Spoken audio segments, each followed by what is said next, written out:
प्रभुंकर महापवित्र नाम धन्यवाद हो। मु परमेश्वर को धन्यवाद दिए। प्रभु पुनर्बार एक सुंदर अवकाश आपण मानक मते देई अछंती। आमे ताहांकर वाक्य को शिक्षा करिबा पाए, ताहांकर वाक्य को सुनिबा पाए प्रभु यही अवकाश पुनर्बार आम को देइथिबारु मु प्रभु को धन्यवाद दिए।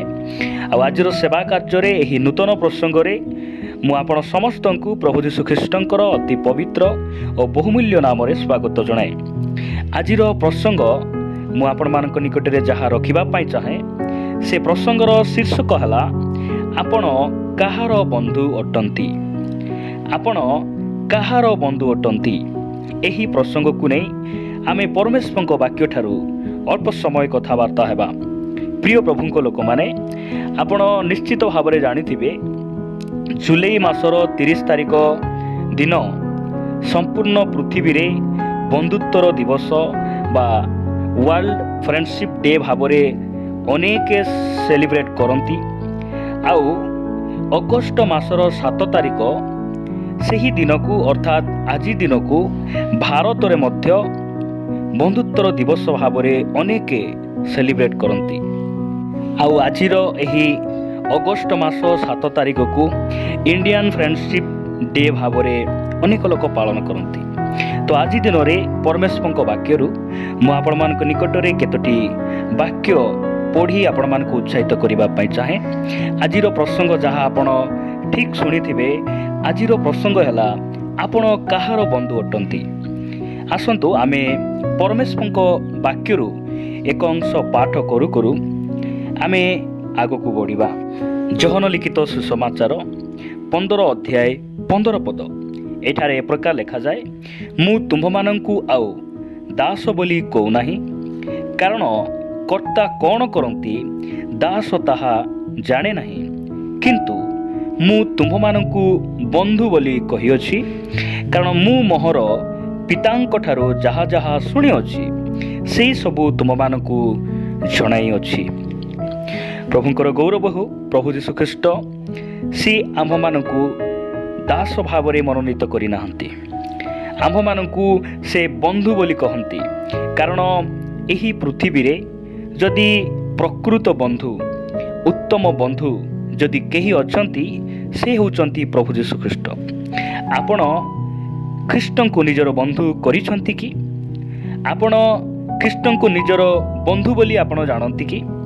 आ मु कहिबा पाई चाहे आपण ख्रीष्टंकर बंधु अटंती कि? सेही प्रभु यीशु ख्रीष्ट आम्भ मानकु दास भाव रे बाछि नाहंती, आम्भ मानकु से बंधु भाव रे बाछिचंती। जणे गृहर अध्यक्ष दास को सब कथा कहे नाही, मात्र जणे गृहर कर्ता से निजर बंधु को सब कथा कहे। प्रभु यीशु ख्रीष्ट आम्भ मानकर बंधु हेइथिबारु से आम्भ मानकु अतीत कालर कथा कहले, वर्तमान रो कथा कहले, आ भविष्यतर कथा मध्य कहले। शैतान जेतेबेले एदन उद्यान को गला, से फल खाइले केउ दंड भोगिबाकू हेबो शैतान हबा आदम को से केबे कहि नाही, कारण शैतान केबे मध्य आमर बंधु हेइ न पारे। सेही फल खाइला परे जे प्रभुंक ठारू अलगा हो जिवे, प्रभुंक ठारू से माने विरोधी हो जिवे, प्रभुंकर सहभागितारू वंचित हेबे, एई कथा से केबे कहि नाही, कारण से आमर बंधु नुहे। प्रिय माने आमर उत्तम बंधु प्रभु यीशु ख्रीष्ट अटंती। आम मानकु सब कथा ताहांकर वाक्यर से लेखिकिना देइछंती। मु आपण मानक निमंते 12 पद पढ़िबा पाई चाहे, मु जेपरि तुम मानकु प्रेम करिअछि तुम्भे माने सही परी परस्पर को प्रेम कर, यही मोहर आज्ञा। आम्भ मानकर बंधु प्रेमिक बंधु अटंती। आम्भ मानकु से जेपरी प्रेम कले, से किपरि प्रेम कले?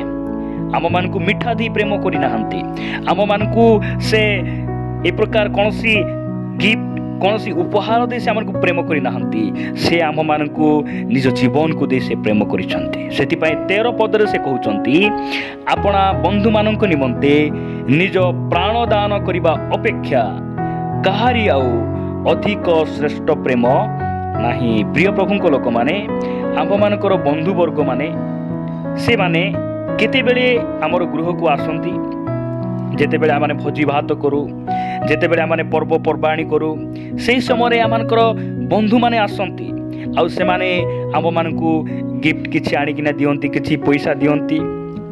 ମାତ୍ର ଆମମାନଙ୍କର ଉତ୍ତମ ବନ୍ଧୁ ଆମମାନଙ୍କର ପ୍ରଭୁ ଯୀଶୁ ଖ୍ରୀଷ୍ଟ ଆମମାନଙ୍କୁ କେଉଁ ଗିଫ୍ଟ ଦେଇଛନ୍ତି ତାହା ଆପଣ ଜାଣନ୍ତି କି? ଆମମାନଙ୍କୁ କି ପ୍ରକାର ସେ ପ୍ରେମ କରିଛନ୍ତି ତାହା ଆପଣ ଜାଣନ୍ତି କି? ସେ ନିଜ ଜୀବନକୁ ଦେଇ ଆମ ନିମନ୍ତେ ସେ କ୍ରୁଶରେ ଝୁଲି ଆମମାନଙ୍କୁ ସେ ଉଦ୍ଧାର କରି ସେ କହୁଛନ୍ତି, ମୁଁ ତୁମର ବନ୍ଧୁ ଅଟେ, ତୁମ୍ଭେମାନେ ମୋର ବନ୍ଧୁ ଅଟ। ଏହି ପ୍ରେମର କଥା ସେ ଆମମାନଙ୍କ ନିକଟରେ କହୁଅଛନ୍ତି। ପ୍ରିୟ ପ୍ରଭୁଙ୍କ ଲୋକମାନେ, ଆମେ ତାହାଙ୍କର ବନ୍ଧୁ ହେବା ପାଇଁ ହେଲେ ଆମକୁ କ'ଣ କରିବାକୁ ହେବ? ଆପଣ ଯୀଶୁଖ୍ରୀଷ୍ଟଙ୍କର ବନ୍ଧୁ ହେବା ପାଇଁ ଚାହାନ୍ତି କି? ଯଦି ପ୍ରଭୁଙ୍କର ବନ୍ଧୁ ହେବା ପାଇଁ ଆପଣ ଚାହାନ୍ତି ତାହେଲେ ଆପଣଙ୍କୁ କ'ଣ କରିବା ପାଇଁ ପଡ଼ିବ?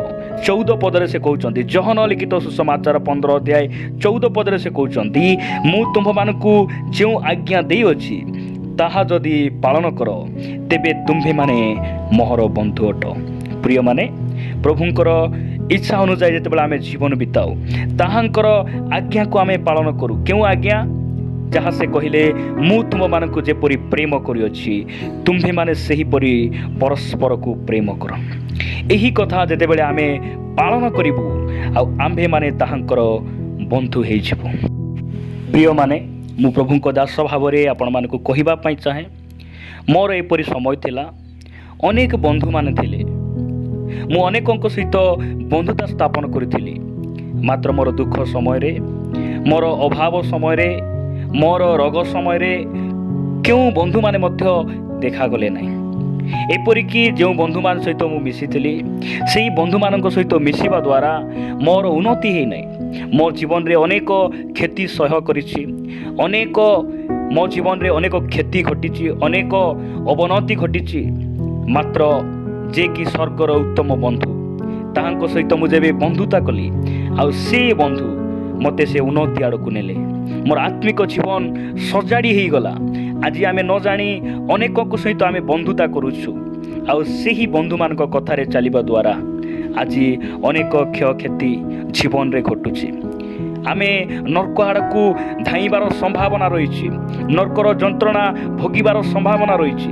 ମୁଁ କାହିଁକି ଏହି କଥା କହୁଛି ଯେ ଅନେକ ଲୋକ ଆଜି ଅସଙ୍ଗତ ସାଙ୍ଗସାଥିରେ ସେମାନେ ଜୀବନଯାପନ କରୁଛନ୍ତି, ପ୍ରକୃତ ବନ୍ଧୁକୁ ଚିହ୍ନନ୍ତି ନାହିଁ। ଯଦି ପୃଥିବୀରେ ପ୍ରକୃତ ବନ୍ଧୁ କେହି ଅଛନ୍ତି ସେ ହେଉଛନ୍ତି ପ୍ରଭୁ ଯୀଶୁଖ୍ରୀଷ୍ଟ। ଏହି ସଂସାରରେ ଆମେ ହେଇପାରେ ଅନେକ ବନ୍ଧୁତା ଆମେ ବାନ୍ଧିପାରୁ, ମାତ୍ର ଅନେକ ବନ୍ଧୁମାନେ ଆମମାନଙ୍କର ଖାଇବା ସମୟରେ ଆସିବେ, ପିନ୍ଧାହଡ଼ା ସମୟରେ ଆସିବେ, ଆମମାନଙ୍କର ଆନନ୍ଦ କରିବା ସମୟରେ ଆସିବେ। ମାତ୍ର ଦୁଃଖ ପଡ଼ିଗଲେ, ପରିବାରରେ ସମସ୍ୟା ପଡ଼ିଗଲେ, ଅଭାବ ପଡ଼ିଗଲେ କୌଣସି ବନ୍ଧୁମାନେ ପଚାରିବେ ନାହିଁ। ମାତ୍ର ଆମର ଜଣେ ସ୍ୱର୍ଗରେ ଜଣେ ବନ୍ଧୁ ଅଛନ୍ତି, ସେ ପ୍ରଭୁ ଯୀଶୁଖ୍ରୀଷ୍ଟ। ଆମମାନଙ୍କର ଦୁଃଖ ସମୟରେ, ଆମମାନଙ୍କର ନୈରାଶ୍ୟ ସମୟରେ, ଆଖିରେ ଲୁହ ଗଡ଼ୁଥିବା ସମୟରେ ଆମର ଆଖିର ଲୁହକୁ ପୋଛିବା ପାଇଁ ସେ ହିଁ ଏକମାତ୍ର ଉତ୍ତମ ବନ୍ଧୁ ଅଟନ୍ତି। ମୁଁ ଆପଣମାନଙ୍କୁ ଶେଷ ବାକ୍ୟ ଗୋଟେ ପଢ଼ି ଆପଣମାନଙ୍କୁ ଉତ୍ସାହିତ କରିବା ପାଇଁ ଚାହେଁ। 1 କରନ୍ଥୀୟ 15 ଅଧ୍ୟାୟ 33 ପଦରେ ଏହି ପ୍ରକାର ଲେଖାଯାଏ, ଭ୍ରାନ୍ତ ନ ହୁଅ, କୁଂସ ସ୍ୱର୍ଗ ଶିଷ୍ଟାଚାର ନଷ୍ଟ କରେ। ପ୍ରିୟ ପ୍ରଭୁଙ୍କ ଲୋକମାନେ, ଖରାପ ସାଙ୍ଗସାଥି ଆମ୍ଭମାନଙ୍କର ଭବିଷ୍ୟତର ଗୋଟେ ବାଧାର କାରଣ ଅଟନ୍ତି। ଆଜି ଅନେକ ଯୁବା ଯୁବତୀମାନେ ବନ୍ଧୁତ୍ୱର ଦିବସରେ, ଫ୍ରେଣ୍ଡସିପ୍ ଡେରେ ସେମାନଙ୍କ ସହିତ କଥାବାର୍ତ୍ତା କରନ୍ତି, ମନ୍ଦ ନୁହେଁ।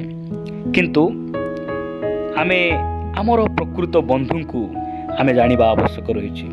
ସେ ଆମର ପ୍ରକୃତ ବନ୍ଧୁ ଅଟନ୍ତି ଆଉ ସେ ହିଁ ଆମମାନଙ୍କୁ ଖରାପ ସାଙ୍ଗସାଥି ଠାରୁ, ଖରାପ ଅଭ୍ୟାସ ଠାରୁ, ଖରାପ ରାସ୍ତା ଠାରୁ ସେ ଆମକୁ ମୁକ୍ତ କରିପାରିବେ। ଆମେ ଅନେକ ଭୁଲ ଲୋକମାନଙ୍କ ସହିତ ସାଙ୍ଗସାଥି କରି ଆମେ ଅନେକ ଥର ଲଜ୍ଜା ପାଇଛୁ।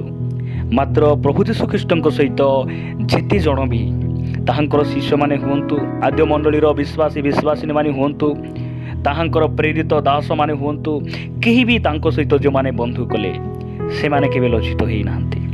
ପ୍ରିୟ ପ୍ରଭୁଙ୍କ ଲୋକମାନେ, ସେ ହେଉଛନ୍ତି ଆମମାନଙ୍କର ଆଦର୍ଶ, ଆମମାନଙ୍କର ସିଦ୍ଧିଦାତା, ଆମମାନଙ୍କର ଉତ୍ତମ ବନ୍ଧୁ ପ୍ରଭୁ ଯୀଶୁଖ୍ରୀଷ୍ଟ ଅଟନ୍ତି। ସେଥିପାଇଁ ଆପଣ କାହାର ବନ୍ଧୁ ଅଟନ୍ତି? ଆଜି ଆମେ ଚିନ୍ତା କରିବା, ଆପଣ ଆଉ ମୁଁ ଜଗତର ବନ୍ଧୁ ନା ଆମେ ଖ୍ରୀଷ୍ଟଙ୍କର ବନ୍ଧୁ? ଯଦି ଆମେ ଖ୍ରୀଷ୍ଟଙ୍କର ବନ୍ଧୁ ତାହେଲେ ଧନ୍ୟ ଲୋକମାନେ ଆମେ ଅଟୁ।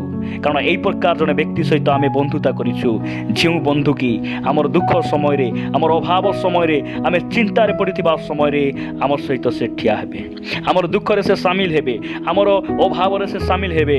ସେ ଜିହୋଭା ଜିରି ଆମମାନଙ୍କର ପ୍ରଭୁ ଯୀଶୁ ଖ୍ରୀଷ୍ଟ ଅଟନ୍ତି। ଏ ବାକ୍ୟ ଦେଇ ଆମ ସମସ୍ତଙ୍କୁ ପ୍ରଭୁ ଆଶୀର୍ବାଦ କରନ୍ତୁ।